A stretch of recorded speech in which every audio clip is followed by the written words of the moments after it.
ప్రశ్న అడుగుతున్నారు పాస్టర్ గారు. దైవజనులు అందించిన వర్తమానాలు వేరే ఛానల్‌లో కూడా అప్‌లోడ్ చేయబడుతున్నాయి. మేము ఆ ఛానల్స్‌ని సబ్‌స్క్రైబ్ చేయవచ్చా? చాలామంది హిందూ పౌరులు అడుగుతున్నారు. ఆ ఛానల్స్ మేము ఫాలో అవ్వవచ్చా అని మొదటి ప్రశ్నగా సహోదరులు అడుగుతున్నారండి. మనకి మెయిన్ ఛానల్ ఉంది కదా. మెయిన్ ఛానల్ మంచి ప్రశ్న అడిగారు బ్రదర్. ఈ మధ్య అనేక మంది మన ఛానల్లో చెప్పబడిన వాక్యాలే తీసుకుని వాళ్ళ ఛానల్లో పెట్టుకుని అప్లోడ్ చేస్తున్నారు.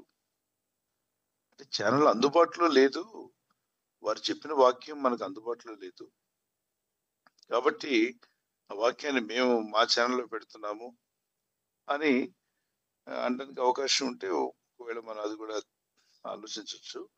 అలాంటిది ఏం లేకుండా ఛానల్లో ఉంది, వాక్యం వెళ్తుంది, అంతకు అందుబాటులో ఉంది యూట్యూబ్లో. మరి దాన్ని తీసి కాపీ చేసి ఇంకో ఛానల్లో నేను అప్లోడ్ చేశాను అంటే పర్మిషన్ అయినా తీసుకోవాలి, వాళ్ళు పర్మిషన్ తీసుకోవాలి. అయ్యో మీ ఛానల్లో చెప్తున్న వాక్యాలు మా ఛానల్లో పెట్టాలనుకుంటున్నామని పర్మిషన్ తీసుకోవాలి. ఆ పర్మిషన్ లేకుండా ఈరోజు ఇది పెడతారు, రేపు మరొకటి పెడతారు. ఏం పెడతారో మాకు తెలియదు, వాళ్ళు ఏం అప్లోడ్ చేస్తారో మాకు తెలియదు.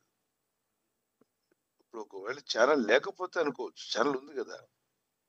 నిజంగా దేవుని వాక్యాలు అందరికి అందజేయాలని ఆశగా ఉంటే ఇదిగోండి, ఈ ఛానల్ ప్రతిరోజు ఉదయకాల సాయంకాల ఆరాధనలు జరుగుతున్నాయి, చూడండి అని చెప్పి లింక్ పెట్టచ్చు. ఈ వాక్యాలు వింటున్నారు, మీరు కూడా వినండి అని చెప్పని. ఇప్పుడు ఒక ట్రెండ్ గా మారింది ఏంటంటే వేరే వాళ్ళ వాక్యాలు తీసుకొని పెట్టుకొని ఛానల్లో సబ్స్క్రిప్షన్ పెంచుకోవడానికి. వీళ్ళు సేవ చేసే మనసు కాదు, మనకు వాక్యం అందించాలన్న మనసు కూడా కాదు.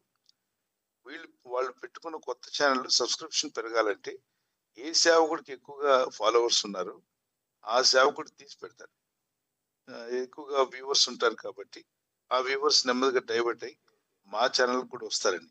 అంటే దురుద్దేశంతో, రాంగ్ ఇంటెన్షన్ తో పెట్టేవాళ్ళు చాలా మంది ఉన్నారు. రాంగ్ ఇంటెన్షన్ అంటే దురుద్దేశం. ఏంటి ఆ ఉద్దేశం అంటే మనకు వాక్యం అందించాలన్న ఉద్దేశం, అది ప్రయారిటీ కాదు వాళ్ళకి. వాళ్ళ ప్రయారిటీ ఏంటంటే వాళ్ళు పెట్టుకున్న ఛానల్ ప్రమోట్ అవ్వాలి. ప్రమోట్ అవ్వాలంటే ఎక్కువ మంది ఎవరి ఛానల్ చూస్తున్నారో వాళ్ళ దాంట్లో పెట్టాలి, వాళ్ళు తీసుకుని పెట్టాలి.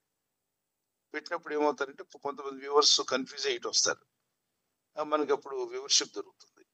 అంటే చూడండి, అది దురుద్దేశం కదా.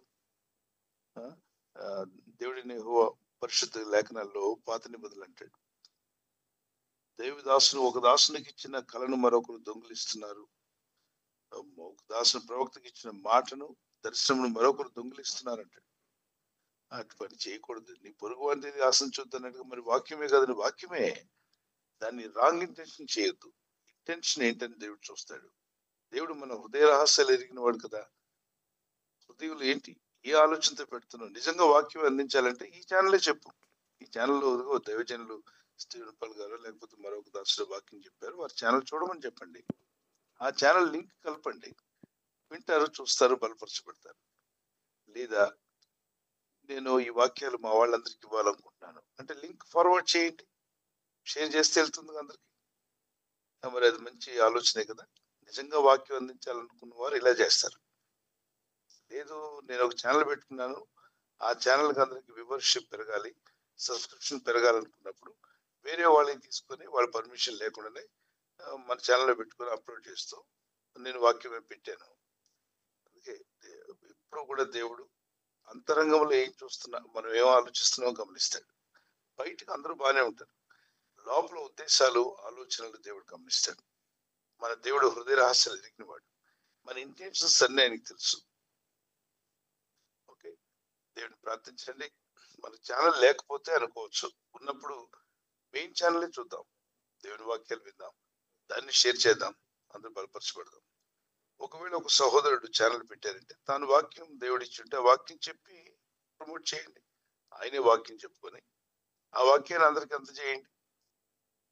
అలా ఎందుకు చేయట్లేదు అంటే వాళ్ళ గురించి ఎవరికి తెలియదు కాబట్టి తెలిసిన సేవకులు పెట్టండి. ఓకే, తెలిసిన సేవకుడు, ఒక దైవ సేవకుడు ఉన్నాడు, ఆయన వాక్యం చెప్పారు, ఆయన ఛానల్ మనం తీసుకుందాం. తీసుకునేటప్పుడు మనం పర్మిషన్ తీసుకోవాలి. ఏ పర్మిషన్ లేకపోయినా సరే మంచి వాక్యం అని తీసుకున్నాం, ఓకే తీసుకున్నాం, దాన్ని మన ఛానల్లో వేసాం, అంటే కొత్తగా ఛానల్ పెట్టాం. అదే టైంలో అనేక మంది వ్యూవర్స్ లేని ఛానల్స్ ఉంటాయి. సేవకులు ఎక్కడో చెప్పుకుంటే వాళ్ళకి ఛానలే ఉండదు. దైవ సేవకులే మంచి సేవకులు, వాళ్ళకి ఛానల్ పెట్టలేదు, వాక్యం చెప్పుంటారు. అలాంటి దైవ సేవకుడు తీసుకొని మీ ఛానల్లో పెట్టండి. దానివల్ల ఆ సేవకుడికి ఛానల్ లేకపోయినా మీ ఛానల్ ద్వారా ఆయన వాక్యం అందరికీ వెళ్తుంది. అది మంచి ఉద్దేశం. ఎందుకని ఈ వాక్యాన్ని ఇతరులకు అందజేశారు ఆ సేవకుడు చెప్పింది. ఆ దైవ సేవకుడు ఎటువంటి యూట్యూబ్ ఛానల్ లేదు కనుక అతను చెప్పిన మంచి వాక్యాన్ని, దేవుని వాక్యాన్ని మీరు పెట్టిన కొత్త ఛానల్లో పెట్టి ప్రమోట్ చేశారు, అంటే అనేకులకు అందజేశారు. మంచి ఉద్దేశమే. ఎందుకని వాక్యం అందజేశారు. ఇక్కడ ఆల్రెడీ ఛానల్ ఉంది, వాక్యం వెళ్తూ ఉంది. దాన్ని పక్కన తీసి నేను నా ఛానల్లో పెడతాను, దీనిలో చూడండి అంటే దీని ఇంటెన్షన్ ఏంటి? ప్రభు అన్నాడు నీ పొరుగు వారిది ఏది ఆశించొద్దని. మరి దేవుని వాక్యాలే కదండి, అసలు తప్పేం కాదు, అక్కడ తప్పు కానట్టే ఉంది, కానీ లోపల ఇంటెన్షన్ దేవునికి తెలుసు. హృదయ రాష్ట్ర యథార్థవంతులకు ఆయన మేలు చేస్తాడు. యథార్థముగా ప్రవర్తించేవాడు నా ఇంట పనివాడు పరిచారకుడుగా ఉండాలన్నాడు. దేవుని పరిచర్యలు అన్నట యథార్థత ఉండాలట. యథార్థత లేకపోతే దేవుడు తన ఇంట పరిచారకులుగా చేయడానికి కూడా అనుమతించమన్నాడు. సో దేవుడు యథార్థవంతుడు. ఏ పని చేసినా యథార్థంగా చేయడం మంచిది. ఛానల్స్ పెడుతున్నారు, మంచిది, పెట్టండి. దేవుని వాక్యాలు అందజేయండి. మీరే చెప్పండి, మీరు పెట్టిన ఛానల్ మీరే వాక్యం చెప్పండి. లేదా ఛానల్స్ లేని దైవ సేవకులు ఎంతో మంది ఉన్నారు, మంచి ఆత్మీయులైన దైవ సేవకులు కూడా ఉన్నారు. వాళ్ళకి యూట్యూబ్లు ఇవన్నీ కూడా పెట్టడానికి అవకాశం లేకపోతే ఉన్నా కూడా వద్దనుకున్న వారు కూడా ఉన్నారు. వాళ్ళని తీసుకోండి, మీరు పెట్టిన కొత్త ఛానల్ అప్లోడ్ చేయండి, వాళ్ళకి సహాయపడండి. ఆల్రెడీ ఉన్న ఛానల్లో అక్కడ తీసి ఇక్కడ పెడతా, ఇక్కడ తీసి అక్కడ పెడతా ఎందుకలా? మీరు యథార్థవంతులైతే ఆ ఛానల్ ఆల్రెడీ ఉంది కదా, లింక్ షేర్ చేయొచ్చు కదా. దేవుడు హృదయాన్ని ఎరిగిన వాడు కదా. అందరూ మంచి హృదయంతో దేవుని సేవ చేయడం మంచిది. God bless you.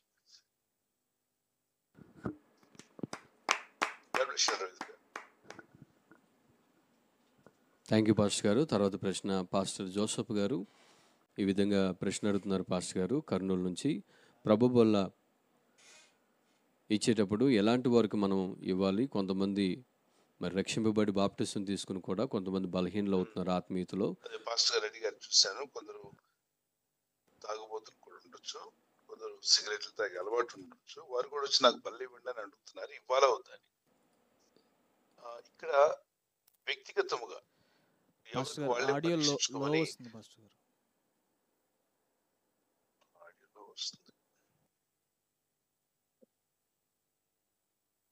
మీకు ఇప్పుడు వినిపిస్తుందా? ఇప్పుడు క్లియర్ గా ఉందా? క్లియర్ గా ఉంది పాస్టర్ గారు. ఓకే. సేవకులు అడిగారు, ఇప్పుడు తాగుబోతు కానీ, సిగరెట్ల అలవాటు కానీ, మందు అలవాటు కానీ, ఏదో లోక సంబంధమైన మారు మనసు పొందక ముందు ప్రభు నమ్మకం ముందు అతనికి ఉన్న అలవాట్లు, ఇంకా అలాంటి అలవాట్లు కలిగి ఉండి కూడా నేను ప్రభు బల్ల తీసుకుంటానని వస్తున్నారు, ఇవ్వాలా వద్దా? ఇది ప్రాక్టికల్ గా దైవ సేవకులు ఎదుర్కొనే ప్రశ్నే. వారు అడుగుతున్నారు ఇవ్వాలా వద్దని. వాళ్ళలో చాలా మందికి ఈ విషయం తెలియదు. ఇది వివరించండి, సంఘంలో అందరూ వినేలాగా వివరించండి. 1 కొరింథీ పత్రిక 11వ అధ్యాయం 24వ వచనం నుండి 31వ వచనం వరకు ప్రభు బల్ల ఎలా తీసుకోవాలి, ఎలా తీసుకోకూడదు, ఎప్పుడు తీసుకోవాలి, ఎందుకు తీసుకోవాలి. అలాగే 27 నుండి 31వ వచనం వరకు చదివినట్లయితే, ఈ ప్రభు యొక్క శరీరం అని వివేచింపక తిని త్రాగువాడు, అంటే వివేచన లేకుండా ఇది ప్రభు నా కొరకు శిలువలో అర్పించిన ఆయన శరీరం, ఆయన నా కొరకు త్యాగం చేశాడు, ఆయన చిందించిన నిబంధన రక్తమైందని ఆలోచన లేకుండా ఏదో రొట్టె ద్రాక్షాసం తీసుకుంటే నేను బాగైపోతాను, పరలోకం వెళ్ళిపోతానని దురుద్దేశంతో, అంటే ఆలోచన విధానం సరి చేసుకోకుండా, మారు మనసు పొందకుండా, అది ప్రభు శరీరం అని వివేచింపక తిని త్రాగువాడు తనకే హాని చేసుకుంటున్నాడు అన్నట్టు. చూద్దాం. ప్రభు శరీరం అని వివేచింపక తిని త్రాగువాడు, అంటే రొట్టె తిని ద్రాక్షాసం తాగువాడు తనకు శిక్షావిధి కలుగు చేసుకున్నట్టుకే, తనకు శిక్షావిధి కలుగుటకే అది తింటున్నాడు, త్రాగుతున్నాడు. గమనించారా? 29 మరలా చూడండి. 29 ఫస్ట్ కొరింథీ చాప్టర్ 11 verse 29. ప్రభు శరీరం అని వివేచింపక తిని త్రాగువాడు తనకు శిక్షావిధి కలుగుటకే తిని త్రాగుతున్నాడు. 30వ వచనం కూడా చదువు. ఇందువలననే మీలో అనేకులు బలహీనులను రోగులనై ఉన్నారు. చాలా మంది నిద్రించున్నారు. చాలా మంది పోవడం కూడా అయిపోయింది. ఎందుకని? ప్రభు బల్ల విషయంలో నిర్లక్ష్యం వద్దు. అయ్యా, కొందరు బలహీనలు అయ్యారట నిర్లక్ష్యంగా తీసుకొని, కొందరు రోగులు అయ్యారు, కొందరు ఏకంగా పైన కూడా అయిపోయింది, పరదేశులమో పిల్లర కూడా అయిపోయింది. ఎందుకు? దేవుని ప్రభు బల్ల విషయంలో నిర్లక్ష్యం. వివేచించకుండా తీసుకోవద్దు. దాన్ని చాలా మంది కొంతమంది తప్పుడు బోధకులు, మంచి బోధకులు రక్షించబడినప్పుడు బాగానే ఉన్నారు, మధ్యలో ఏదో వ్యాధులు వైరస్ వచ్చినట్టుగా వైరస్ అంటుకున్న బోధకులు ఏం చెప్తున్నారంటే, రొట్టె ద్రాక్షరసం విరమణ సంఘానికి వెళ్ళొద్దు, అసలు రొట్టె ద్రాక్షరసం తీసుకుంటేనే సమస్తం అందులోనే దాగి ఉంది, అది తీసుకుంటేనే వారం అంతా చేసిన పాపాలు పోతాయి. వారం అంతా చేసిన పాపాలు పోతాయా? మీ పాపాలు పోనట్లుగా మీరు బల్ల తీసుకున్నదని ఉందా బైబిల్లో? మీ పాపములు క్షమించబడినట్టుగా మీరందరూ రొట్టె ద్రాక్షరసం తీసుకోమని ఒక లేఖను చూపించమనండి. అలా లేదు. వారంలో చేసిన పాపాలు పోలంటే బల్ల తీసుకుంటావా? అసలు ప్రభు బల్ల తీసుకోవాలంటే సిద్ధపాటు నీకు ఉండాలి. అది ప్రభువా, ఈ వారంలో నేను చేసిన ప్రతి నీ దోషంలో ఒప్పుకోవాలి ప్రభు దగ్గర. పాపాలు పోవాలంటే బల్ల తీసుకుంటే పోతాయి అనలేదు. పాపములు ఒప్పుకోండి, పశ్చాత్తాపడండి. అది 1 యోహాను పత్రిక 1:9 మన పాపములు మనం ఒప్పుకుని ఎడల అని నీతిమంతుడు నమ్మదగిన వాడు కనుక సకల దుర్నీతి నుండి మనల్ని పవిత్రులుగా చేస్తాడు. 1 యోహాను 1:7 యేసుక్రీస్తు పాటు ఆయన వెలుగులో ఉన్న ప్రకారం మనం కూడా వెలుగులో నడిచినట్లయితే ఆయనతో అన్యోన్య సహవాసం కలిగి ఉంటాం. అప్పుడు మన క్రీస్తు యేసు యొక్క రక్తము మనల్ని పరిశుద్ధులుగా చేస్తుంది, పవిత్రులుగా చేస్తుంది. సో పాపములు ఒప్పుకోమని పశ్చాత్తాపడమని వాక్యం చెప్తుంది. కానీ వీళ్ళు ఏం చెప్తున్నారు అంటే, బల్ల తీసుకొని మీ పాపాలు పోతాయి అంటున్నారు. ఏముంది, ఒక రొట్టె తీసుకుని నోట్లు వేసుకొని కొంచెం ద్రాక్షారసం తాగితే పాపాలు పోయేలాగుంటే మరి ఇంకెందుకు? తీసుకెళ్లి వైన్ షాప్ ముందు పెట్టండి, క్లబ్ ముందు పెట్టండి, పబ్ ముందు పెట్టండి. బాబు మీ పాపాలు పోతే బ్యానర్ రాసి పెట్టండి, ఫ్లెక్స్ పెట్టండి, మీ పాపాలు పోవాలంటే ఈ ద్రాక్షారసం రొట్టె తినండి, మీ పాపాలు ఎగిరిపోతాయి. ఇది వేలం వెరిలాగా బుద్ధిహీనులు మాట్లాడుతున్న బోధలు వచ్చేస్తున్నాయి. సంఘంలో వారం రోజులు చేసిన పాపం పోవడానికి బల్ల తీసుకుంటారా? ఇది ఎక్కడుంది? సంఘాలు మనకంటే ముందు ఒరిజినల్ గా ఉన్న సంఘాలు ఎక్కడున్నాయి? బైబిల్లో, రోమా పత్రికలో మనం చూస్తాం, ఎఫెసీ పత్రికలు, ఫిలిప్పీ పత్రికలు, మాసిదోనియా సంఘం అని, గలతీయ సంఘం అని, కొరింథీలో ఉన్న సంఘం అని, తిమోతి సేవకులు, వాళ్ళందరికీ మరి విశ్వాసుల పాపాలు పోవడానికి ప్రతి వారం బల్ల ఇవ్వండిరా అన్నాడా? లేదంటే పాపములు ఒప్పుకొని విడిచిపెట్టమన్నాడు, పాప జీవితాన్ని విడిచిపెట్టమన్నాడు. కానీ ఈ తప్పుడు బోధకులు చెప్పిన మాటలు ఏంటంటే, అమాయక విశ్వాసులు, వాళ్ళు సరిగ్గా బైబిల్ చదవరు. వాళ్ళకి ఏం చెప్తారంటే, తాగుతున్నావా, పర్వాలేదు నాన్న, నీ పాపం పోవాలని బల్ల తీసుకో, ఆదివారం వెళ్ళి సరి బల్ల తీసుకో, వారం అంతా ఏమన్నా అడ్డమైన తిరిగావా, అరే మరి పాపాలు ఎక్కువైపోతే ఆదివారం బల్ల తీసుకో. బుద్ధిహీనులు, వాక్యవిరుద్ధమైన బోధలు, ఈ అసత్య బోధలు బోధించే వాళ్ళు ఎక్కువైపోయారు. మరి అది కరెక్ట్ గా ఉందో లేదో పుస్తకంలో చూడండి, పరిశుద్ధ గ్రంథంలో మనకు ప్రామాణికంగా ఇవ్వబడింది బైబిల్. ఆ సేవకుడు చెప్పాడు, ఈ సేవకుడు చెప్పి మనకు అక్కర్లా. యేసయ్య చెప్పింది పరిశుద్ధ గ్రంథంలో ఆత్మ దేవుడు రాయించాడు. అపోస్తలులు వేసిన పునాది, అది మనకు బేస్. దాని ద్వారానే మనం వెళ్ళాలి. God bless you. ఒకవేళ అలా అడిగినప్పుడు చెప్పండి, మీరు స్వపరీక్ష చేసుకోండి. మీరు స్వపరీక్ష చేసుకోకపోతే నా పూచి లేదు, రక్తాపరాధం నా మీద లేదు. అపోస్తలుడైన పౌలు అంటాడు కదా, నేను చెప్పవలసిందంతా చెప్పాను, ఆయనను మీరు అంగీకరించకపోతే మీ రక్తాపరాధం నా మీద లేదని వస్త్రాలు దులుపుకుంటాడంట. మనం వివరించిన తర్వాత కూడా వాడు పాపాల్లో లోకంలో తిరుగుతూ వచ్చి తీసుకున్నాడు అనుకోండి, పశ్చాత్తాపడకుండా, ఆ లెక్క ఆయన చెప్పుకుంటాడు, మనకి అభ్యంతరం లేదు. ఎందుకంటే ఒక్కొక్క విశ్వాస దగ్గరికి వెళ్ళి, నువ్వు ఎలా ఉన్నావు, వారం అంతా బాగున్నావా, ఏమైనా సినిమాలు చూసావా, లేదా అబద్ధంలు ఆడేవా, ఏమైనా సిగరెట్ తాగావా, ఇవన్నీ మనం అడుగుతామా? అడగలేము. కనుక మనకు పబ్లిక్ గా చర్చిలో వివరంగా చెప్పండి, ఇది నా విషయం. మరి క్రీస్తు యేసునందున్న వారు తప్పక బల్ల తీసుకోవాలి. ఆయన శరీరం తిని ఆయన రక్తం త్రాగమంటే రొట్టెను ద్రాక్షరసం తీసుకుని నిత్య జీవమునకు వారసులమై ఉన్నాం. ఆయన తీసుకోమన్నది ఆయనను జ్ఞాపకం చేసుకోవడం తీసుకోమన్నాడు. ఆయన శిలువ త్యాగం నీ కొరకు ఏం చేశాడు, ఆయన త్వరలో రానై ఉన్నాడు, జ్ఞాపకం చేసుకో. ఆయన నీతో ఉన్నాడు, నేను యుగ సమాప్తి వరకు నిన్ను విడుబడి ఎడబాయడు. చూడండి, ఆఫ్రికాలో కొంతమంది బిహేడ్ చేశారు. ఎంత క్రూరులు అంటే ఎంత క్రూరులు. ఆ, ఆ రిలీజియన్ కి సంబంధించిన వాళ్ళు ఎంత క్రూరత్వం కలిగిన వారు చూడండి. వాళ్ళ పుస్తకం ఏం చెప్తుందో దాన్ని పాటించడానికి ప్రయత్నం చేస్తారు. మళ్ళీ భక్తులను అనుకుంటున్నారు వాళ్ళు ఏదో నీతి కార్యం చేస్తాడు. అమాయక భక్తులను పట్టుకొని, అమాయక మనుషులు, సామాన్యులు, వాళ్ళు పట్టుకొని బిహేవ్ చేయడం ఏంటి? మూర్ఖులు కాకపోతే నేను అడిగేవారు లేదా ప్రపంచంలో అధికారులు? వాళ్ళు పోరాడాలంటే సైనికులతో పోరాడాలి, లేదా యుద్ధం ప్రకటించాలి. ఒక పేద విలేజ్ లోకి వెళ్ళి ఇళ్లలో ఉన్న వాళ్ళని బయటికి పిలిచి వాళ్ళని తీసుకెళ్ళి వరుసగా నిలబెట్టి తల నరికేస్తామంటే వాడికి ఏం పేరు పెట్టారు? ఎంత మూర్ఖత్వం కలిగినటువంటి పాతాళ వచ్చిన దెయ్యపు తోతులు వాళ్ళు ఉన్నాయి. దెయ్యాలు పెట్టి చేస్తున్నారు. అలాంటి చెడ్డవాళ్ళు ఉన్నారు. అయితే దేవుడు న్యాయం తీర్చక ఊరుకోడు. సమయం వస్తుంది. అయితే అలా అవ్వడం కూడా కరెక్టేనండి. రకరకాలుగా మాట్లాడుతుంటారు. దేవుని వాక్యం ఎప్పుడు చెప్తుంది? క్రీస్తు కొరకు దేవుని పిల్లలు ప్రాణమైన పెడతారు. అది వాళ్ళ విశ్వాసం. అయితే యేసుప్రభు బిడ్డలు ప్రాణం పెడతారు కదా, యేసుప్రభు బిడ్డలను చంపమని చెప్పాడు యేసయ్య. చంపనిలేదే. ఎవరిని రక్తమైన నువ్వు చిందించినట్లయితే నీ పొరుగు వారి రక్తము బయట చిందిస్తే వారిని లెక్క తీస్తా అన్నాడు. నరహత్య చేయకూడదు అన్నాడు. నరహత్య చేస్తే వాడిని విడిచిపెట్టడు. వాడిని కదా, వాడి ఇంటిని, వాడి కుటుంబాన్ని, వాడి పిల్లలు కూడా విడిచిపెట్టాడు. నరహత్య చేయడానికి వీల్లేదు. ఎవరు ప్రాణం తీయడానికి వీల్లేదు. ఎవరికి అధికారం లేదు.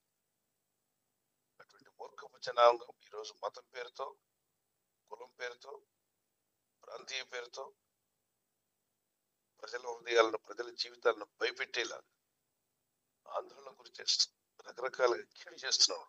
దుష్టాత్మలు అవి, దుష్టాత్మలు. హృదయాలతో వాళ్ళు గుండెల నిండా చేరుకుపోయి దేవుడు వాళ్ళకి తీర్పు తీర్చినా పాతాళ అగ్నిగుండం ఖచ్చితంగా ఉండాలి. ఇలాంటి మూర్ఖులను అందులోనే వేస్తాడు దేవుడు. అందుకే దేవుడు మారమంటున్నాడు, మారు మనిషి పొందమంటాడు. అందరూ మారు మనిషి పొందండి, మూర్ఖులైన తరం వారికి వేరే రక్షణ పొందండి. రక్షణ పొందకపోతే ఖచ్చితంగా ఉంటుంది నరకగ్నిగుండం. ప్రార్థిద్దాం. అలాంటి ప్రజలకు దేవుని కాపుదలు ఉండాలని. దేవుని ప్రజలు మరి ప్రభురాకు సిద్ధపడాల్సిన సమయాల్లో మనం ఉన్నాం. ఆఖరి దినాల్లో క్రీస్తు ప్రజలకు అనేక వ్యతిరేకతలు వస్తున్నాయి ప్రపంచవ్యాప్తంగా. అయితే అంత్య దినాలు లేదా వస్తాయని ప్రభు చెప్పాడు. ఆయన నామ నిమిత్తం ద్వేషించబడతారని. కాబట్టి అలాగ అవుతుందిలే అని చెప్పి ఊరుకోవడం కాదు, ప్రార్థించమన్నాడు. సోదరులు ప్రవేశింపకుండా నిమిత్తం మెలకుగా ఉండి ప్రార్థించండి. విశ్వాసుల హృదయాలను బలపరచండి. రాకడకు సిద్ధపడి. God bless you.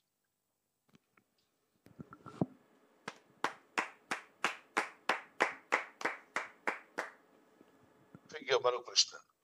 Thank you pastor గారు. తర్వాత ప్రశ్న బ్రదర్ వినోద్ గారు హైదరాబాద్ నుంచి ఈ విధంగా ప్రశ్న అడుగుతున్నారు. పాస్టర్ గారు, దేవునికే సర్వాధికారం ఉంటుంది కదా, జనులను సజీవులను మృతులను చేయవాడు యెహోవాయే అని ఉంటుంది కదా. సమూయేలు ఆత్మలను సౌలు కర్ణపిశాచి ద్వారా ఏ విధంగా రప్పించాడు అనే విధంగా ప్రశ్న అడుగుతున్నారు పాస్టర్ గారు.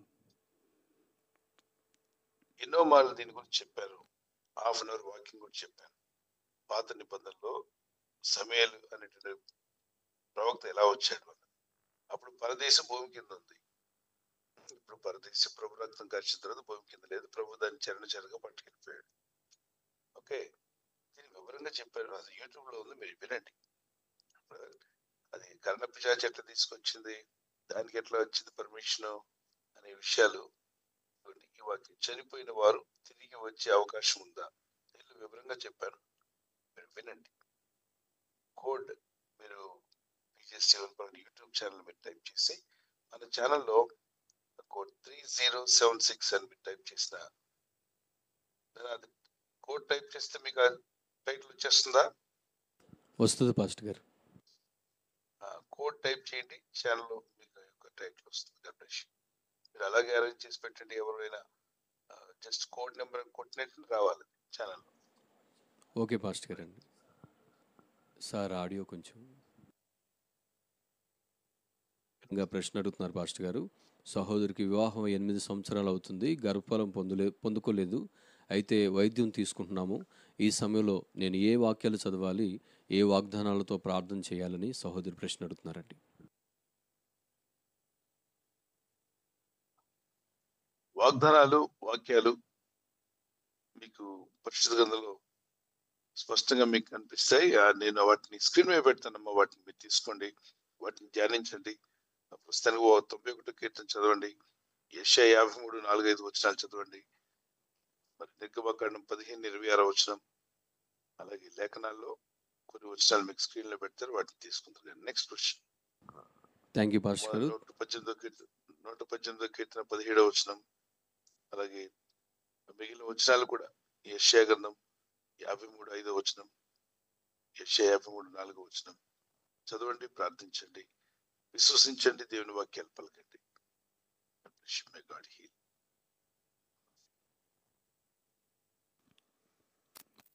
థ్యాంక్ యూ పాస్టర్ గారు. తర్వాత ప్రశ్న సిస్టర్ సుందరమ్మ గారు గుంటూరు నుండి ఈ విధంగా ప్రశ్న అడుగుతున్నారు. మా భర్త దేవునిలో ఎదుగుతున్నారు, అదే సమయంలో మాకు కష్టాలు కూడా ఎక్కువ వస్తున్నాయి. చాలామంది మీ భర్త అమావాస్య రోజున పుట్టాడు కాబట్టి మీ కుటుంబంలో ఈ సమస్యలు వస్తున్నాయి అంటున్నారు. ఈ విధంగా జరిగే అవకాశం ఉంటుందా అని ప్రశ్న అడుగుతున్నారు పాస్టర్ గారు. ప్రభు ఒక మాట అన్నాడు మా బైబిల్లో, నా ప్రజలు జ్ఞానం లేకే నశించిపోతున్నారని. దేవుని పిల్లలారా, దైవ జ్ఞానం కలిగి ఉండండి, ప్రార్థన చేయండి. అమావాస్యను పుడితే సమస్యలు వస్తాయి. ఎక్కడుంది ఈ మూఢనమ్మకాల వాళ్ళు? ఎక్కువ ప్రపంచంలో మూఢనమ్మకాలకి పెట్టింది పేరు మన దేశం. మన దేశానికి చాలా గొప్పతనాలు చాలా ఉన్నాయి, మంచి విషయాలు. ప్రపంచంలో ఆర్మీలో మనం 4వ స్థానంలోనూ 3వ స్థానంలో ఉన్నాం. నెంబర్ 1 స్థానానికి కూడా చేరుకునే అవకాశం ఉంది ఆర్మీలో. అంటే సైనికుల విషయంలో మరి గొప్ప విషయాలు ఉన్నాయి మన దేశంలో. కానీ అదే గొప్ప విషయాలతో పాటు కొన్ని పనికిమాలినవి కూడా ఉన్నాయి, అదే మూఢనమ్మకాలు. ఈ మూఢనమ్మకాలు ప్రభుని నమ్మాక కూడా మనోళ్ళు మోసుకొచ్చారు మూటలు. ప్రభుని నమ్మిన తర్వాత కూడా బాప్తిజంతో పొంది బయటకు వచ్చేటప్పుడు మూట తెచ్చేసుకున్నారు. ఏ మూట? మూఢనమ్మకాలు. పాపాలు వదిలిపెట్టండి అంటే పాపాలు ఒప్పుకున్నారు, కానీ మూఢనమ్మకాలు మూట ఎత్తుకొని వచ్చేసారు. సేవకుల్లో కూడా కొందరికి మూఢనమ్మకాలు ఉన్నాయి. అమావాస్య రోజు ప్రార్థన చేయకపోతే దెయ్యాలు పట్టేస్తాయి, అర్ధరాత్రి 12 గంటలకు సాతానుడు లేస్తాడు అంటే అప్పటిదాకా పడుకుని నిద్రపోతాడా? తర్వాత అమావాస్య పిచ్చి మాటలు నాన్న. శుక్రవారం పుట్టకూడదట, సిలువ వేయబడిన రోజట. ఒకరోజు ఏడుస్తున్నాడు ఒక ఆయన, నేను శుక్రవారం పుట్టాను సార్, నాకు అన్ని శ్రమలు. అదేంటి శుక్రవారం పుడితే నీకు శ్రమలు ఏంటి? ఏ శుక్రవారం సిలువ వేసింది శుక్రవారమే కదండి. వారు నీకు ఎవరు చెప్పారు రా బాబు అంటే మా అయ్యగారు చెప్పాడు. ఇలా బుద్ధి లేని మాటలు, బుద్ధిహీనపు ఆలోచనలు, భయపెట్టే మాటలు, జనులు భయపడే వాటికి ప్రజలు భయపడొద్దని దేవుడు మనకు చెప్తే ప్రతిదానికి భయపడతానంటే మరి ఏం చెప్పాలి? భయపడకూడదు. అమ్మా, శ్రమకు కష్టానికి ఆర్థిక ఇబ్బందులు కారణం ఏంటి తెలుసా? నెంబర్ 1 సోమరితనం, టయాన్ని వాడుకోపోవడం.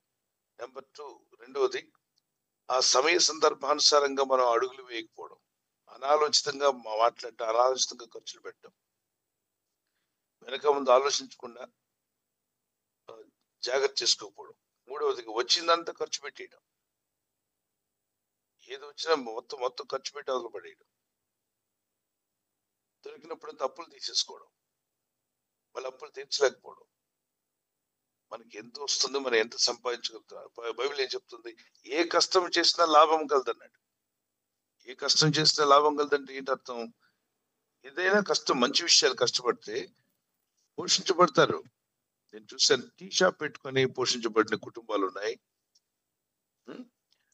అలాగనే చిన్న చిన్న పనులు చేసుకుని పైకి వచ్చిన వాళ్ళు కూడా ఉన్నారు. ఆటో వేసుకొని పైకి వచ్చి తన కుటుంబాన్ని పోషించుకొని 10 ఆటోలకు ఓనర్ అయిన వాడు ఉన్నాడు. అంటే సమయాన్ని ఎలా వాడుకున్నారు చూడండి. అలాగే చిన్న చిన్న వర్క్స్ చేసుకొని నేర్చుకుని వాటి ద్వారా పైకి వచ్చిన వాళ్ళు ఉన్నారు. ఎన్నో అవకాశాలు ఉన్నాయి. అది దేవుడిచ్చిన సమయాన్ని కరెక్ట్ గా వాడుకోవడం తెలిసి ఆలోచించి ప్రార్థించి స్టడీ చేయొచ్చు. వాళ్ళంతా ఏం చేశారు, వాళ్ళకి ఎలా వచ్చింది. మాటలు నమ్మకండి. దొంగలు చాలా మంది ఉన్నారు. ఇలా పెడితే ఎంత వచ్చేస్తుంది, అలా పెడితే అంత వచ్చేస్తుంది. దొంగలు వాళ్ళు, మోసగించి మీ డబ్బు మోసగించేవాళ్ళు. కానీ జాగ్రత్తగా మీరు స్టడీ చేస్తే మీకు ఎన్నో విషయాలు దేవుడు బయలుపరుస్తాడు. మొదట ప్రార్థించండి, తర్వాత ప్రయత్నం చేయండి. ప్రార్థనా ప్రయత్నం. అంతేగాని అమావాస్య రోజు పుట్టాం కాబట్టి మన కష్టాలు వచ్చాయి. ఇది బుద్ధిహీనులు, ఎర్రివారు మాట్లాడే మాటలు. అలాంటి మాటలు నమ్మకండమ్మా, దేవుని బిడ్డలు మీరు. అవన్నీ ఎరివాళ్ళు మాట్లాడే మాటలు, అవి బుద్ధిహీనులు మాట్లాడేవి. బైబిల్ ఏం చెప్తుందో చూడండి. క్రీస్తు యేసునందున్న వారికి ఏ శిక్షావిధి లేదు. ప్రభుని నమ్మారు, మీరు ప్రభు బ్రదర్ కూడా నమ్ముకున్నారని చెప్పారు, సంతోషం. ఈ వాక్యాలు నమ్మి ప్రార్థన చేయండి. సామెత రోమపత్రిక 8:1 కాబట్టి ఇప్పుడు, ఒకప్పుడు కాదు, ప్రభుని నమ్మనప్పుడు, ఇప్పుడు ప్రభుని నమ్మారు. ఇప్పుడు క్రీస్తు యేసునందున్న వారికి ఏ శిక్షా విధియు లేదు. అమావాస్య శిక్ష రాదు, పౌర్ణమి శిక్ష రాదు, వాస్తు శిక్ష మీ మీద పడదు, మరి దిక్కుల శిక్ష మీ మీద పడదు, మంత్రతంత్ర శిక్ష కూడా మీ మీదకి రాదు. లూకాస్వాత 10:19 ఏది మీకు ఎంత మాత్రం హాని చేయదు, ఏది ఎంత మాత్రం మీకు హాని చేయదన్నాడు. దేవుని కాపుదల మీకు ఉంటుంది. ధైర్యంగా ఉండండి, ప్రార్థించండి, ప్రయత్నం చేయండి. ఆర్థిక విషయాల్లో ఎట్లా ముందుకు వెళ్ళాలని ఆలోచిస్తూ ముందుకు ప్రయత్నం చేస్తుండగా మీరు ఫలిస్తారు. ఎన్నో మార్గాలు ఉన్నాయమ్మా, ఎన్నో మార్గాలు ఉన్నాయి. అనేక మార్గాల్లో ప్రజలు కష్టపడి సంపాదించుకుంటున్నారు. క్రీస్తు ప్రభుని ఇప్పుడు 80% ప్రభు నమ్మనోళ్లే ఉన్నారుగా మన దేశంలో. వాళ్ళతో ఏదో పని చేసుకుంటున్నారుగా. మళ్ళా వాళ్ళ దేవుళ్ళు అనే వాడిని ఆరాధించడానికి వెళ్తారు, పూజిస్తారు, వస్తారు. వాడికి నష్టం వస్తే వాళ్ళు పూజించే దేవుడిని ఏమండు. ఆయన పూజిస్తున్న దేవతలను, దేవుడిని కానీ ఎప్పుడు నోరు తెరిచి చేయమనరు. క్రీస్తునందున్న వాళ్ళు మాత్రం, యేసుప్రభుని నమ్మిన వాళ్ళు, ఈ మూఢనమ్మకాల వాళ్ళు ఏది జరగకపోయినా వెంటనే దేవుడిని అనేస్తుంటారు. చాలా తప్పది. దేవుడు అన్యాయస్తుడు కాదు, దేవుడు న్యాయవంతుడు. మనం సమయాన్ని సరిగా వాడుకోక, మనం అడుగులు సరిగా వేయక, ఆలోచించకుండా, సంపాదన విషయంలో కావచ్చు, చదువు విషయంలో కావచ్చు, ఆలోచించి అడుగులు వేసే ప్రతి విషయంలో కూడా ప్రార్థించి, ప్రార్థన పూర్వకంగా జ్ఞానంతో అడుగులు వేస్తే ఖచ్చితంగా మీరు ఫలిస్తారు. ఇప్పుడు మీరు ఇలా అనుకుంటున్నారు, మీరు ప్రార్థించి మీ మనసు మార్చుకుని చక్కగా ఆలోచన చేయండి. దేవుడు మీకు మంచి మార్గాన్ని చూపిస్తాడు. తప్పక మీరు ఫలించే రోజు వచ్చునుగాక. ఆమేన్. ఇసాకు నూరంతలుగా ఫలించాడట. ఇసాకు ఎన్నంతలుగా ఫలించాడు? నూరంతలుగా ఫలించాడు. చాలా బాగుంది ఆ మాట, నూరంతలు. మరి ఆ ఫలం మనకెందుకు రావట్లేదు అనుకుంటే, ఇసాకు ఏం చేస్తే ఫలించాడు అక్కడ ఉంది. అది చదవం మనం, అది చదవండి. ఏముంది?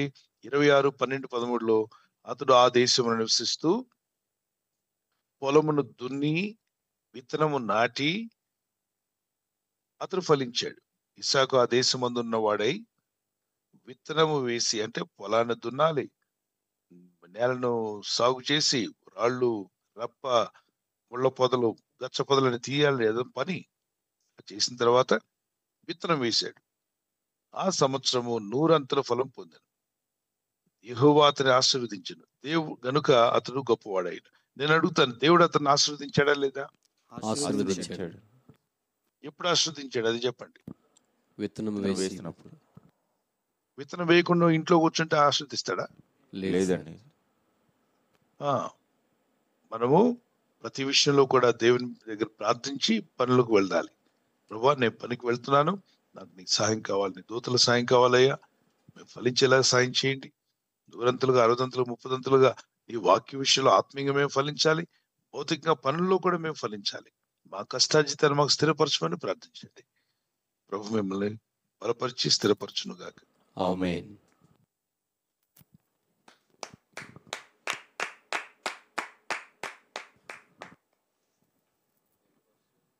థ్యాంక్ యూ పాస్టర్ గారు. ఉషారాణి గారు కూచిపూడి నుంచి అడుగుతున్నారండి. నాకున్నటువంటి బలహీనతను బట్టి కేవలం నెలలో ప్రభు బల్ల రోజున ఆరాధనకు వెళ్తున్నాను, అలా వెళ్ళవచ్చా లేదా? ప్రతి ఆదివారం మందిరానికి వెళ్తేనే ప్రభు బల్ల తీసుకోవడానికి అర్హులా అని సహోదరి ప్రశ్న అడుగుతున్నారండి. అట్లా అర్హత కాదు. మా అర్హత అంటే యేసుక్రీస్తునందున్న వారందరూ అర్హులే.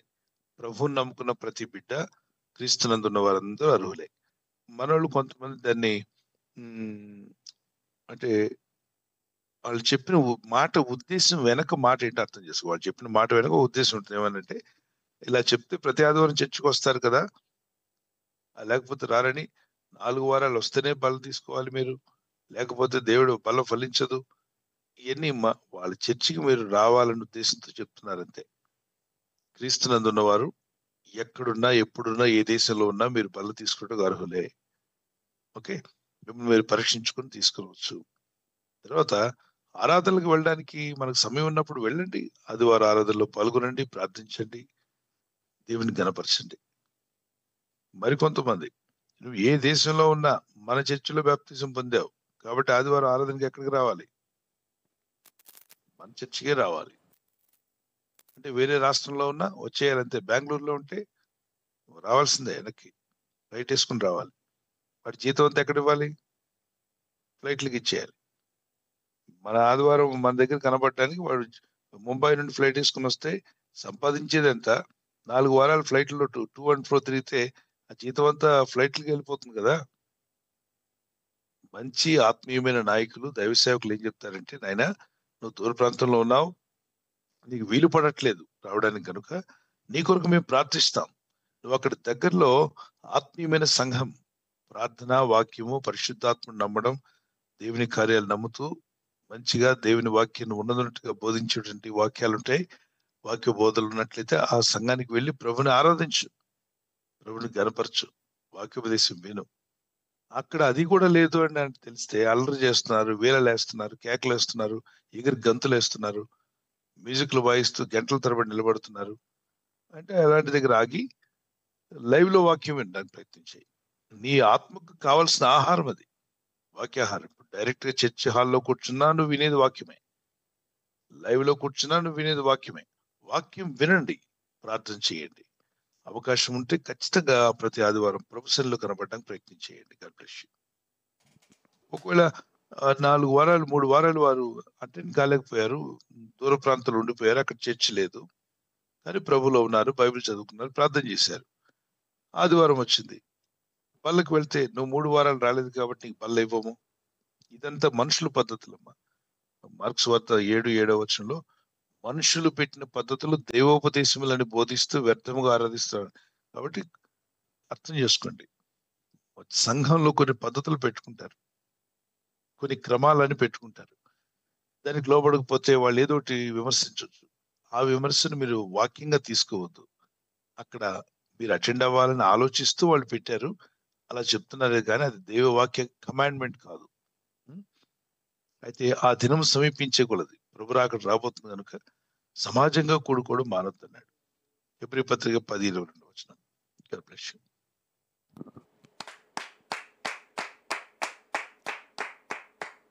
థ్యాంక్ యూ పాస్టర్ గారు. తర్వాత ప్రశ్న బ్రదర్ బాలాజీ గారు హైదరాబాద్ నుంచి ఈ విధంగా ప్రశ్న అడుగుతున్నారు. పాస్టర్ గారు, మా బాబాయ్ చనిపోయారు. మా బాబాయ్ యొక్క అస్థికులు కలపడానికి మా అమ్మగారు అన్యుల కార్యక్రమానికి వెళ్ళారు. వచ్చిన తర్వాత బాగా బలహీనతకు గురయ్యారు. రక్షింపబడిన అన్యుల కార్యక్రమానికి వెళ్ళవచ్చా అని ఈ విధంగా ప్రశ్న అడుగుతున్నారు పాస్టర్ గారు. అన్యులంటే మీరు బంధుమిత్రులు ఉండొచ్చు, వాళ్ళు ప్రభుని నమ్మలేదు, మరి మీకు రక్త సంబంధాలు ఉన్నాయి, ఎవరైనా చనిపోయారు, వాళ్ళు దుఃఖంలో ఉన్నారు, వెళ్ళి ఓదార్చండి. వాళ్ళు చేసే ప్రతి పూజా కార్యక్రమంలో మీరు వెళ్ళి ఏలు పెట్టనక్కర్లా. అది వాళ్ళ భక్తి, వాళ్ళ విశ్వాసానికి సంబంధించి వాళ్ళు చేసుకుంటున్నారు. మీరు వారి బంధువులు కాబట్టి వాళ్ళ దుఃఖాన్ని ఓదార్చండి. ఇవ్వగలిగితే 4 పైసలు ఇవ్వండి, సహాయపడండి.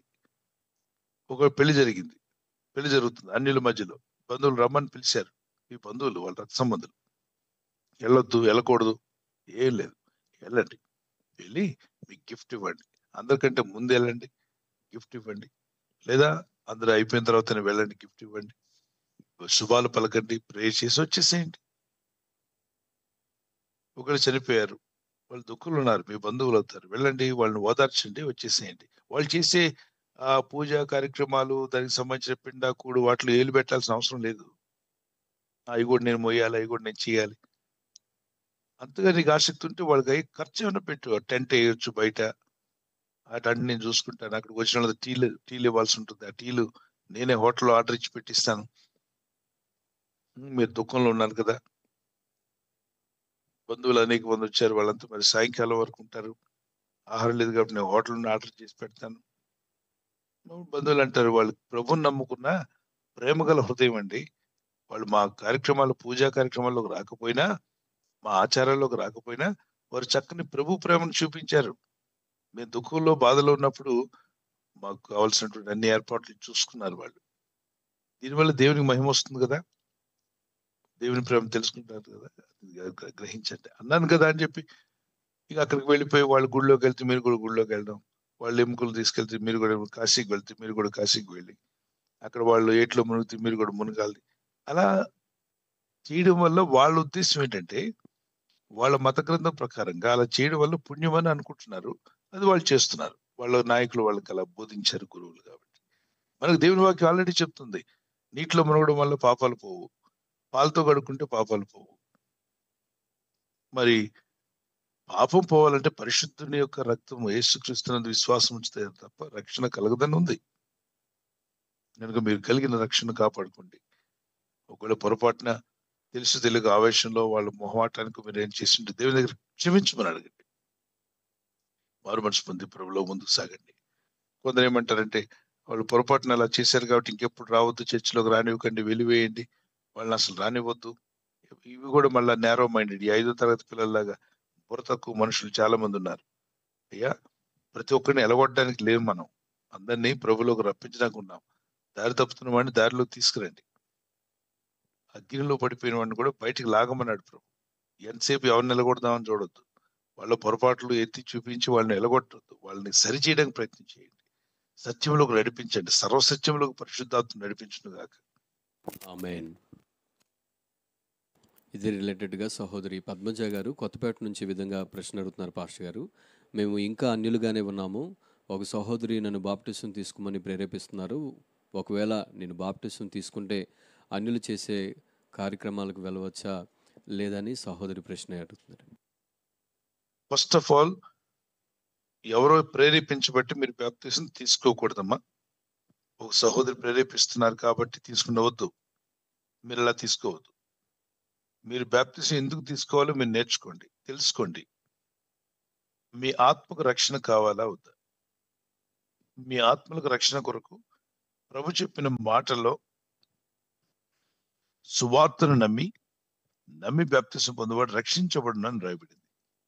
సో నమ్మారు, క్రీస్తు యేసునందు విశ్వాసం ఉంచారు. బాప్టిజం అనేటువంటిది ఏంటంటే, ప్రభువా ఇక నుండి నిన్నే వెంబడిస్తున్నా, నీవే నా దేవుడు. ఒక ప్రతిష్ట, ఒక మొక్కుబడి. నా జీవితకాలం అంతా ప్రభుత్వాన్ని జీవిస్తాను, ప్రభు కొరకే జీవిస్తాను, ప్రభు మార్గంలో జీవిస్తాను. ఎందుకంటే వేరే మార్గం లేదు పరలోకానికి. నాకు ఆ విషయం గ్రహించాను, సత్యం నేను తెలుసుకున్నాను అని చెప్పి నమ్ముకోండి. ఆ విధంగా మీరు మీ ఆత్మరక్షణ కొరకు బాప్టిజం తీసుకుంటే ఓకే. కానీ ఆ సిస్టర్ చెప్పింది, ఈ బ్రదర్ చెప్పాడు, ఆయన ఏదో తీసుకుంటే బాగుంటుందని చెప్పారు, మీ రోగం పోద్దన్నారు, అందుకే బాప్టిజం తీసుకుంటున్నాను, మీ ఇంటి మీద స్లాబ్ మరి 2 floors కూడా కట్టుకోవడానికి వీలవుద్ది, అందుకే బాప్టిజం తీసుకోమని, అవన్నీ పిచ్చి మాటలు అవి నమ్మకూడదు. అసలు వాటిని బాహ్యమైన భౌతికమైన వాటి కొరకు బాప్టిజం తీసుకోకూడదు. ఆత్మరక్షణ కొరకు, పాపక్షమాపణ కొరకు, మన జీవితాల్లో దేవుని వెలుగులో కొనసాగుటకు బాప్టిజం తీసుకోవాలి. తీసుకున్న తర్వాత మరి అన్ని ఆచారాలకు వెళ్ళొద్దా, వాళ్ళు చెప్పేవన్నీ చేయొద్దంటే, అదే మీ బంధువులు, మిత్రులు, స్నేహితులు వాళ్ళందరికీ దేవుని ప్రేమను మీరు పంచండి. ఏదైనా కార్యక్రమం ఉందో, శుభకార్యం, ఇవ్వగలిగిన గిఫ్ట్ ఇవ్వండి, వారి కొరకు ప్రార్థన చేయాల్సి వస్తే చేయండి. వారి ఇళ్ళకు వెళ్ళి వారిని దేవుని మార్గంలో నడిపించడానికి, సత్య మార్గంలో వివరంగా అవకాశం ఉన్నప్పుడు చెప్పండి. వాళ్ళు అనొచ్చు, మేము చెప్పినవన్నీ ఆచారాలన్నీ చేయమంటే చెప్పండి, నేను మొక్కుబడి చేసుకున్నాను. ఏమైనా మొక్కుబడి చేసుకున్నావు? ఇప్పుడు జుట్టు బాగా పెరిగింది అనుకోండి మగవాళ్ళకి, ఏమిటి అలా పెంచావు జుట్టు అని అడుగుతారు, ఆడవాళ్ళకి పెంచావని. అప్పుడు అతను నేను మొక్కుబడి చేసుకున్నాను అంటే ఏమంటారు? మొక్కుకున్నాను, ఈ జుట్టు ఇంత పెరగడం గల కారణం మొక్కుబడి అన్నాడు అనుకోండి, ఏమంటారు? అయ్యో సారీ అని చెప్తారండి. సారీ, అయ్యో సారీ అండి, మీరు మొక్కున్నారా అంటారు. మరి ఆడదానిలాగా అలా పెంచేవేంట్రా జుట్టు అన్నాడు, ఫస్ట్ ఎగతాళి చేశాడు. అప్పుడు అతని సమాధానం ఏంటి? నేను మొక్కున్నానయ్యా అన్నాడు. ఓ సారీ అని చంపలేసుకుంటారు. అంటే మొక్కుకున్న వాడిని ఏమనరు. అలాగే యేసుక్రీస్తునందు విశ్వాసం ఉంచి మనం బాప్తిజం పొందిన తర్వాత మనం మొక్కుకున్నాం ఏమని? ఇంక వేరే ఆచారాలు, వేరే మూఢనమ్మకాల్లోకి వెళ్ళను, సత్య మార్గమైన క్రీస్తులో ఉంటే నాకు సరిపోతుంది, నేను క్రీస్తు ప్రభు బిడ్డగా ఉంటానని మొక్కుకున్నాం. మన భాషలో చెప్పాలంటే ఆ మొక్కుబడి మనం కంటిన్యూ చేస్తాం కన్ను మూసి పరలోకం వెళ్ళేదాకా. వాళ్ళు మొక్కుబడి తలదీసేదాకా మొక్కుంటారు. వాళ్ళు కొన్ని ఆచారాలు వాళ్ళకు ఉన్నాయి. మనకి ఈ జీవ మార్గంలో, ఈ జీవితంలో, ఈ ఆత్మయాత్రలో అంతవరకు ప్రభుత్వనే ఉంటామని మొక్కున్నాం. God bless you.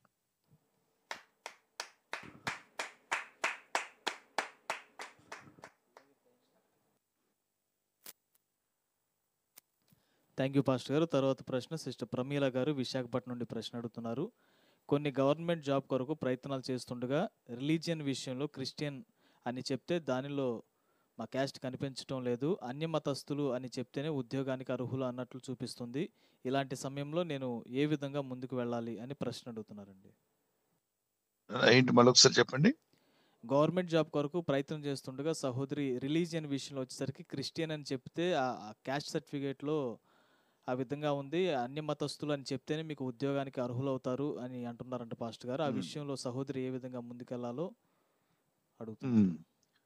ఇది మన దేశంలో ఉన్నటువంటి, మన దేశాల్లో ఉన్నటువంటి ఒక జాడ్యం. ఈ జాడ్యం ఎలా పెట్టుకొచ్చారో తెలియదు, కానీ చాలా మంది ఎక్కడ క్రిస్టియన్స్ అవుతారో అన్న భయంతో పెట్టినటువంటి దానిలాగా కనిపిస్తుంది.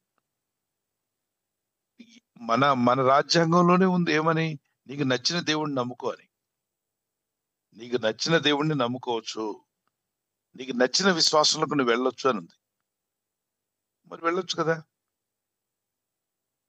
ఇప్పుడు ఒక క్యాస్ట్ లో ఉన్నాడు అతను, మరి క్యాస్టిజం అనేది గవర్నమెంట్ కూడా ప్రోత్సహిస్తుంది, అక్కడ డైరెక్ట్ గానే ప్రోత్సహిస్తుంది. క్యాస్ట్ అడుగుతుంది, క్యాస్ట్ అడిగినప్పుడు ఫలానా క్యాస్ట్ నుండి వచ్చారని చెప్పింది. చెప్పినప్పుడు ఆ క్యాస్ట్ లో ఉన్నటువంటి లో క్యాస్ట్, హై క్యాస్ట్ అని పెట్టుకుని ఇచ్చారు. కాబట్టి ఈ కుల వ్యవస్థతో ఎంతో మంది ఇబ్బంది పడుతున్నారు, అవి జరుగుతున్నాయి.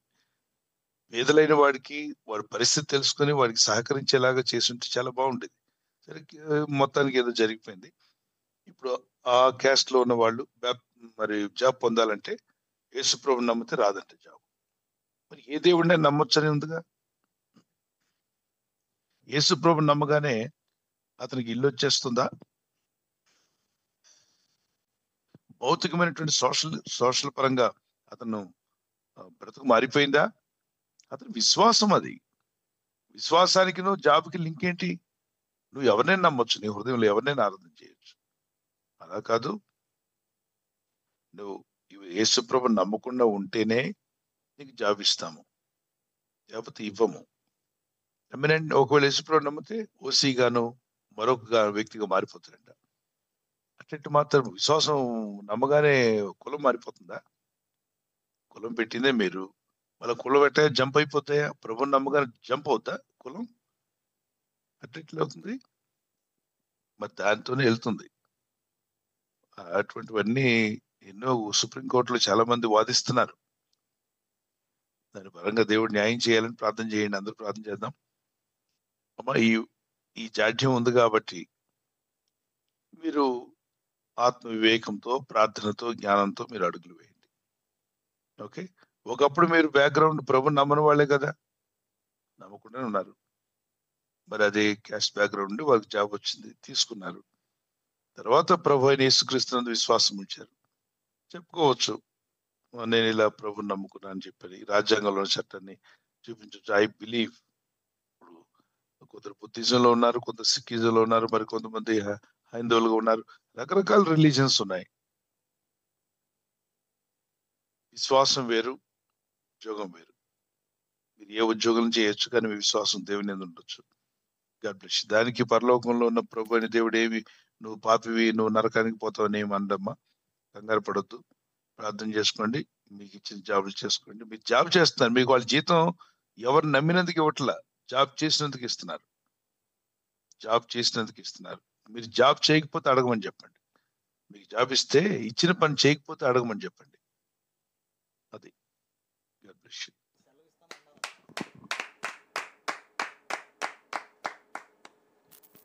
థ్యాంక్ యూ పాస్టర్ గారు. తర్వాత ప్రశ్న గీతావాణి గారు దోన్ నుంచి అడుగుతున్నారండి. నేను ఒక పట్టణంలో సేవకురాలుగా ఉన్నాను, ఒక స్కూల్లో టీచర్గా ఉద్యోగంలో జాయిన్ అయ్యాను. అయితే సండే సెలవు ఇస్తామని అన్నారు యాజమాన్యం. తర్వాత మాట మార్చి ఆదివారం సెలవు లేదని చెప్పి తెలియజేశారు. అంతేకాదు ఆ స్కూల్లో పిల్లలు వేసే డ్యాన్స్ ప్రోగ్రాంలో మేము కూడా పార్టిసిపేట్ చేయవలసి వస్తుంది. ఇలాంటి పరిస్థితుల మధ్య నేను ఏం చేయాలని సహోదరు ప్రశ్న అడుగుతున్నారండి. ఫస్ట్ ఆఫ్ ఆల్ మీరు ప్రాక్టికల్ క్వశ్చన్ అడిగారమ్మా. ప్రార్థన చేయండి. దేవుని మీద విశ్వాసం ఉంచారు, ప్రార్థిస్తూ ఉన్నారు. మీరు అక్కడ టీచర్గా పనిచేస్తున్నారు. మాటలు మార్చడం మన వాళ్ళకి బాగా పెట్టిన విద్యే. చాలా మంది అలా మాటలు మారుస్తుంటారు. మీరేం చేస్తారంటే ఉదయకాలం సండే రోజున మార్నింగ్ సర్వీస్ ఉంది, అటెండ్ అవ్వచ్చు. ఈవినింగ్ సర్వీస్ ఉంది, అటెండ్ అవ్వచ్చు. ప్రభుని ప్రార్థిస్తూనే మీరు పనికి వెళ్ళవచ్చు. అంటే అటెండ్ అయ్యారు మీరు. అందరికీ ఇది వర్తించదు. ఇలా కాన్ఫిడెంట్ పొజిషన్ లో ఉన్నటువంటి వాళ్ళకి చెప్తున్నాను. ఆదివారం పరీక్ష పెడుతున్నారు. ఈ మధ్య పిల్లలు పరీక్షకి వెళ్ళాలి, ఇంటర్వ్యూ పెట్టేస్తున్నారు.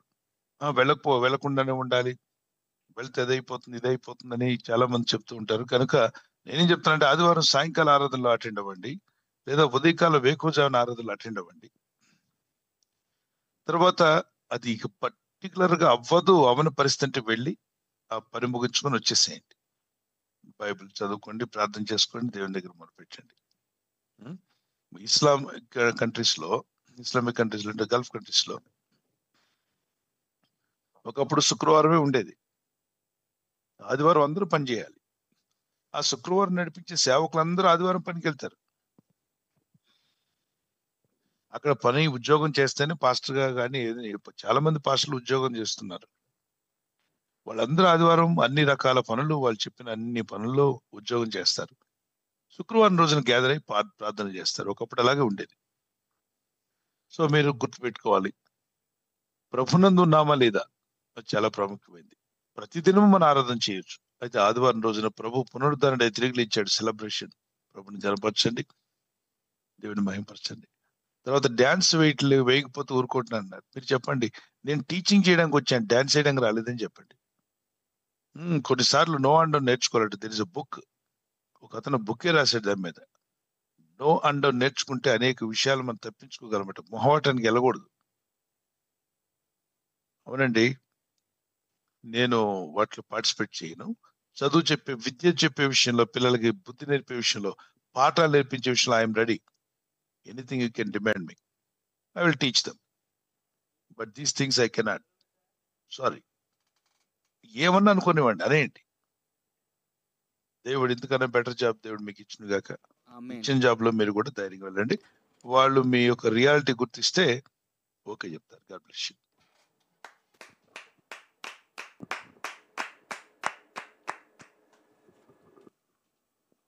థ్యాంక్ యూ పాస్టర్ గారు. తర్వాత ప్రశ్న సిస్టర్ సంజీవ గారు ఈ విధంగా ప్రశ్న అడుగుతున్నారు. నా భర్త అయితే అన్యులు, దేవుడంటే అస్సలు నమ్మడు. నేను బాప్టిజం తీసుకోవచ్చా? తీసుకుంటే కుటుంబంలో సమస్యలు ఎదురయ్యే అవకాశం ఉంటుందని నేనేం చేయాలని సహోదరు ప్రశ్న అడుగుతున్నారండి. మా ప్రార్థించు తల్లి, ప్రార్థిస్తున్నావు కదా, దేవుని విశ్వాసం ఉంచే ప్రార్థన చేస్తున్నావు. భర్త గారు కూడా రక్షణలోకి రావాలని ప్రేర్ చేయండి. మీ కుటుంబం అంతా రక్షించబడాలని ప్రార్థన చేయండి. ప్రేర్ చేస్తూ ఉండగా దేవుడు వాళ్ళ హృదయాలను తాకినప్పుడు వారి కన్నులు తెరవబడతాయి, సత్యాన్ని గ్రహిస్తారు. వారు కూడా దేవుని సన్నిధిలోకి వస్తారు. విశ్వాసంతో ఉండండి. బ్యాప్టిజం అనేటువంటిది ఆత్మ సంబంధమైందమ్మా, వ్యక్తిగతంగా మీ యొక్క ఆత్మీయ జీవితానికి సంబంధించింది. ఉదాహరణకు నేను ఒక మాట అడుగుతాను. ఎవరైనా సిగరెట్ తాగేటప్పుడు ఊరందరూ పర్మిషన్ తీసుకుంటారా? తీసుకోరండి. లేదండి. ఇంట్లో వాళ్ళ పర్మిషన్ లేదు పాస్టర్ గారు.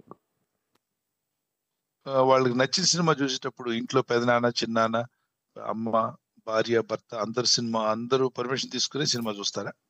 లేదండి పాస్టర్ గారు. చిన్నపిల్లలు అంటే అడుగుతారు, పెద్దవాళ్ళు అంటే వాళ్ళకు డిసిషన్ ఉంటుంది కాబట్టి. అలాగనే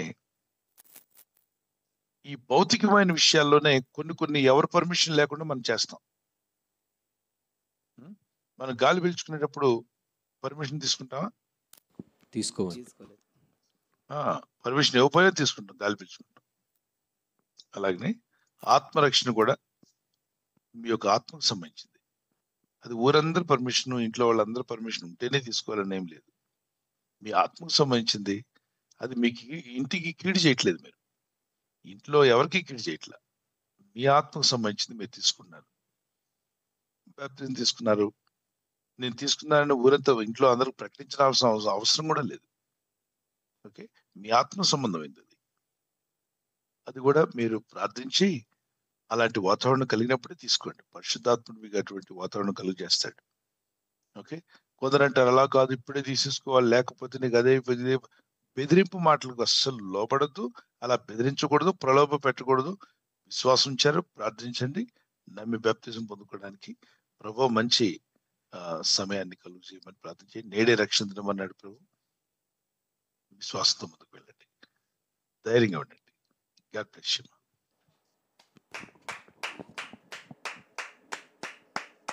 థ్యాంక్ యూ పాస్టర్ గారు. తర్వాత ప్రశ్న సిస్టర్ హరిత గారు ఏలూరు నుంచి ఈ విధంగా ప్రశ్న అడుగుతున్నారు పాస్టర్ గారు. 40 days ఫాస్టింగ్ ప్రేయర్స్లో ఒకరోజు కొన్ని అనివార్య కారణాల వల్ల నేను ఒకరోజు ఉపవాస ప్రార్థనలు లేకపోతే ఏమైనా కీడు ఉంటుందా? అలాంటి సమయంలో నేను ఏం చేయాలని ఈ విధంగా ప్రశ్న అడుగుతున్నారు పాస్టర్ గారు. అదేనమ్మా, ఒకవేళ నీరసంగా ఉండి బలహీనంగా ఉండి లేదంటే యాత్ర చేయాల్సి వచ్చి భోజనం చేశారనుకోండి, ఎందుకు చేసావు నువ్వు అని దేవుడు అడగడు. ఉపవాసము మీరు ఉంటున్నప్పుడు 40 రోజులు ఉండాలనుకుంటున్నాను ప్రభా, నాకు సాయం చేయమని ప్రార్థనలో కూర్చుంటారు. ఓకే, 40 రోజులు ఉండి తీరుతానని మొక్కుబడి చేయట్లా, గుర్తుపెట్టుకోండి. 40 days I'm not going to eat అని మీరు మొక్కుబడి చేయట్లేదు. ప్రార్థనలో ఉండాలి, దేవునితో గడపాలి, వాక్యంలో ఎదగాలని ఆలోచిస్తూ మీరు ఒక 40 days సపరేట్ గా చేసుకున్నారు. సంవత్సరంలో ఒక 40 రోజులు ఇలా ప్రత్యేకపరుచుకున్నారు, ప్రార్థన చేశారు, ప్రార్థనలో ఉన్నారు, ఉపవసించి ప్రార్థిస్తున్నారు. కాన్ఫిడెంట్ పొజిషన్ లో ఒకవేళ శరీర సంబంధమైన నీరసమో బలహీనత రావడం వల్ల లేకపోతే ప్రయాణం చేయడం వల్ల ఒక పూట భోజనం చేసేసారు, వెంటనే అది విరుగుడు అయిపోతుంది. మరి ఏంటిది 40 రోజులు ఏమంటారు దాన్ని? 40 days నే. లేదు, మామూలుగా అన్ని జనుల్లో 40 రోజులు చేసే కార్యక్రమాన్ని ఏదో చెప్తారు. అది విరుగుడు అయిపోయింది, ఇంక వేస్ట్ అయిపోయింది, పని చేయదు, 40 days కరెక్ట్ చేయలేదు, మధ్యలో ఆగిపోయింది కాబట్టి అని అనుకుంటూ భయపడతారు. అన్ని జనులాగా మనం ఆలోచించకూడదు. మనం దేవుని పిల్లలం, ఆయన కృపలో ఎదుగుతున్నాం. ఒకవేళ ఎక్కడైనా మీరు బాప్తిజం ఆ రోజు భోజనం చేయాల్సి వచ్చి భోజనం చేసేసారు అనుకోండి, పెద్ద పాపం, ఘోరమైన పాపం చేశారు అనుకోవద్దు. మీరు దేవునికి మొక్కుబడి చేయలా, 40 days నేను తినను అని అంటలా. ప్రభా 40 రోజులు ప్రత్యేకపరచుకొని ప్రార్థనలో ఉండాలనుకుంటున్నాను, ఉపవసించి కూడా ప్రార్థన చేయాలనుకుంటున్నాను, నాకు సాయం చేయండి తండ్రి, నీ కృప చూపమని ప్రార్థన చేసుకుని స్టార్ట్ చేయండి. ఓకే, నువ్వు అలా ఫెయిల్ అయ్యావు కాబట్టి ఇంక దేవుడికి నీ మీద ఇష్టం ఉండదు, దేవుడు మూతి ఇరిసేసాడు, ఆయన మొహం తిప్పేసుకున్నాడు, ఇంక నీకు అన్ని కష్టాలే. ఇదంతా నాన్న విశ్వాసంలో 4వ తరగతిలో ఉన్నవాళ్ళు మాట్లాడే మాటలు. వాళ్ళు ఇంకా ఎదగని వాళ్ళు ఎప్పుడు ఇలాగ మాట్లాడుతుంటారు. ఆత్మీయంగా ఎదిగిన వారుగా ఉండండి, కృప పొందుకోండి, దేవుని జ్ఞానంలో ఎదగండి.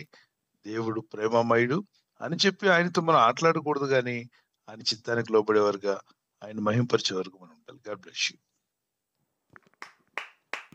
నీకు తండ్రి, ఇప్పుడు మీరేదైనా తప్పు చేస్తే మీ నాన్నగారిని క్షమించమంటే క్షమిస్తాడా మీ డాడీ?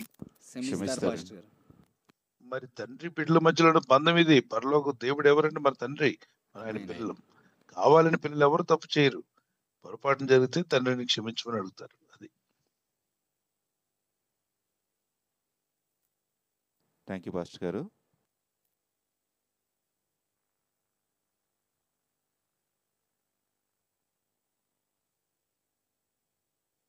నేను అన్యుల్లో నుంచి రక్షింపబడ్డాను. లేవి కాండము 12వ అధ్యాయం ప్రకారం రక్తస్రావం సమయంలో మేము బైబిల్ చదవచ్చా లేదని సహోదరు ప్రశ్న అడుగుతున్నారండి. పాత నిబంధనలో ఇవ్వబడినటువంటి ధర్మశాస్త్ర నిబంధనలన్నీ కూడా, దానికి సంబంధించిన ఆజ్ఞలన్నీ కూడా క్రీస్తు యేసునందు నెరవేర్చబడ్డాయి. యేసు ప్రభు వారి రక్తం కార్చి ప్రాణం పెట్టినప్పుడు అవన్నీ లేకుండా రక్షణలోకి వచ్చేసాం మనం అంతా. పాత నిబంధనలో పురుషులకు ఇవ్వబడింది ఏంటి? సున్నతి చేయించుకోవాలి. ఇప్పుడు ఏ పురుషుడు సున్నతి చేయించుకుంటున్నాడు? లేదు. మరి రక్షింపబడుతున్నారుగా? ఎస్. మరి సున్నతి చేయించుకోవాలి. అబ్రహాం సంతానం పురుషులందరూ సున్నతి చేయించుకున్నారు. మరి చేయించుకోకపోతే ఇజ్రాయేల్ గా మరి ఇప్పుడు లేకుండా ఎలా అంగీకరించు? యేసు రక్తము ద్వారా, ప్రభునందు విశ్వాసం ఉంచడం ద్వారా రక్షణ కలుగుతుంది. అలాగే మరి రక్తస్రావ రోగం కలిగే స్త్రీ, 12 సంవత్సరాల రక్తస్రావంతో ఉన్నటువంటి స్త్రీ ప్రభు వస్త్రాలు ముట్టినప్పుడు ఆమెకి బ్లెస్సింగ్ వచ్చిందా, శాపం వచ్చిందా? బ్లెస్సింగ్ వచ్చిందా? దీవెన వచ్చిందా, శాపం వచ్చిందా? దీవెన దీవెన వచ్చింది వచ్చింది. పాస్టర్ గారు. స్వస్థత పొందుకుంది కదా. Yes, Yes, యేసు Pastor. వస్త్రాలు ముట్టడం అంటే, యేసు ప్రభు వేసుకున్న వస్త్రాలు ముట్టడం అంటే యేసయ్యను ముట్టుకోవడం అంటే యేసయ్యను ముట్టినట్టే కదా. Yes, అవును Pastor. పాస్టర్. బైబిల్ ఏమైంది? ఆది యందు వాక్యముడైన వాక్యం దేవుడైన వాక్యమే కదా దేవుడై ఉన్నాడు. Yes. అయితే మనం నీట్గా క్లీన్ గా ఉండి ప్రార్థనాపూర్వకంగా మీరు పరిశుద్ధ గ్రంథం పట్టుకొని బైబిల్ చదువుకొని ప్రార్థన చేసుకోండి, విశ్వాసంతో ముందుకు వెళ్ళండి. ఓకేమా? God bless you. ఆమెను ప్రభు శపించలేదు. నువ్వు రక్తస్రావ రోగంతో ఉన్నావు, అసలు నన్ను ఎలా ముట్టావు అని చెప్పి శాపం రాలే. ఆమెను ప్రభు దీవించి సమాధానం కలిగి ఇంటికి వెళ్ళమన్నాడు. సో దీన్ని మన వాళ్ళు దాన్ని తీసుకొచ్చి దీన్ని కలుపుతారు. పాత నిబంధనలు అలా ఉంది, ఇలా ఉండకూడదు, మీరు ఆ రోజు చదవకూడదు, మరి 7 రోజులు 5 రోజులు మీరు అసలు బైబిల్ పట్టుకోకూడదు అంటే మళ్ళా 3వ తరగతి విశ్వాసం అనమాట. 3వ తరగతి ఇంకా మనోడు డిగ్రీ కూడా పాస్ కాల. ఇలాగ విశ్వాస జీవితంలో 3వ తరగతి వాళ్ళు 2వ తరగతి వాళ్ళు ఎదురవుతుంటారు. 2వ తరగతి పిల్లలందరికీ చాలా డౌట్లు ఉంటాయి, ఏది అర్థం కాదు సరిగా. 3వ తరగతి వాడు కూడా అంతే. ఇంకా పై క్లాసులకు వెళ్ళే కొలది అన్ని అర్థం అవుతాయి. ఈ అర్థం కాని వాళ్ళు చుట్టూ ఉన్న వాళ్ళందరినీ గెలుగుతూ ఉంటారు. వాళ్ళకి తెలిసిన తక్కువ, మాట్లాడింది ఎక్కువ, డిస్టర్బ్ చేస్తూ ఉంటారు. కనుక మీరు అమావాస్య రోజు ప్రార్థన చేయట్లేదా? యెషయా గ్రంథంలో ఏముంది? అమావాస్య రోజు ప్రార్థన చేయమని ఉంటే ఎందుకు చేయట్లేదు? కాబట్టి ఈ సంఘాలన్నీ పరలోకం వెళ్ళం, అమావాస్య ప్రార్థన చేస్తాం, మనం మాత్రమే పరలోక రాజ్యం వెళ్తాం. మిగిలిన సంఘాలన్నీ రైతు బజార్కి వెళ్ళి దోసకాయలు కొనుక్కుంటాయి, లేదంటే కూరగాయలు కొనుక్కుంటాయి. ఇలాగా తప్పుడు బోధలు చాలా వచ్చాయమ్మా. వాటిని భయపెడుతున్నారు ప్రజల్ని. మీరు అటువంటి భయాలకు లోపడకండి.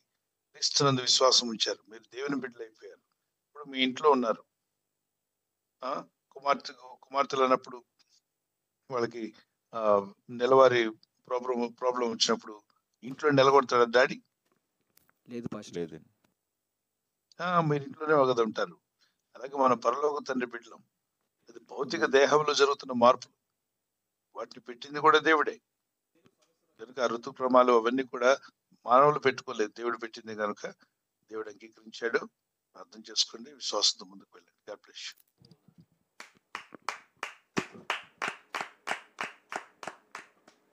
థ్యాంక్ యూ పాస్టర్ గారు.